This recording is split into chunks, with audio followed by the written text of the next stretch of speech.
হে মুমিনগণ, ধৈর্য ও সালাতের মাধ্যমে সাহায্য চাও, নিশ্চয়ই আল্লাহ ধৈর্যশীলদের সাথে আছেন।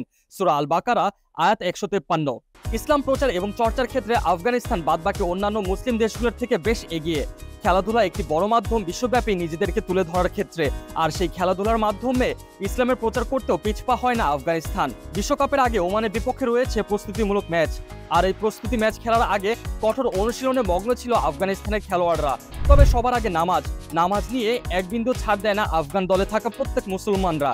তাই তো অনুশীলনের পর খেলার মাঠে নামাজ আদায় করতে দেখা গেল আফগানিস্তানের প্রত্যেক খেলোয়াড়দেরকে। আর এই নামাজরত অবস্থা ড্রোনের মাধ্যমে ভিডিও ধারণ করে আফগানিস্তান ক্রিকেট বোর্ড তাদের টুইটার অ্যাকাউন্টে পোস্ট করে।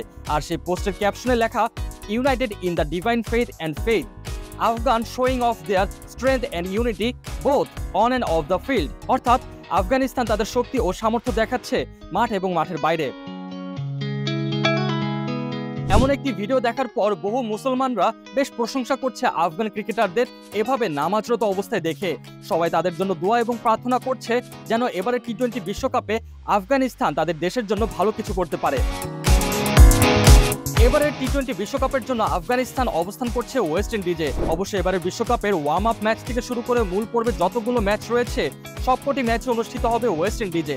তারই ধারাবাহিকতায় ওমানের বিপক্ষে আজ মাঠে নামতে চলেছে আফগানিস্তান। শক্তিমত্তার দিক থেকে ওমানের থেকে ঢের এগিয়ে আফগানিস্তান, বিশেষ করে টি-20 ফরম্যাটে, এবং কি বাংলাদেশের থেকে এগিয়ে আছে আফগানিস্তান।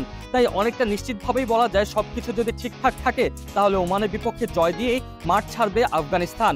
খেলাটি শুরু হবে বাংলাদেশ সময় রাত 11টায়।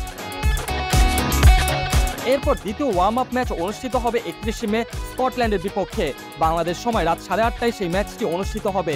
এই ম্যাচেও আফগানিস্তান স্কটল্যান্ডের থেকে ঢের এগিয়ে, তবে স্কটল্যান্ডও ছেড়ে কথা বলার মতো নয়।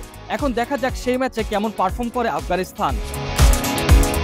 এরপরে শুরু হয়ে যাবে বিশ্বকাপের জন্য আফগানিস্তানের আসল পরীক্ষা, যে পরীক্ষায় তাদেরকে মোকাবেলা করতে হবে উগান্ডা, নিউজিল্যান্ড, পাপুয়া গিনি এবং ওয়েস্ট ইন্ডিজের বিপক্ষে।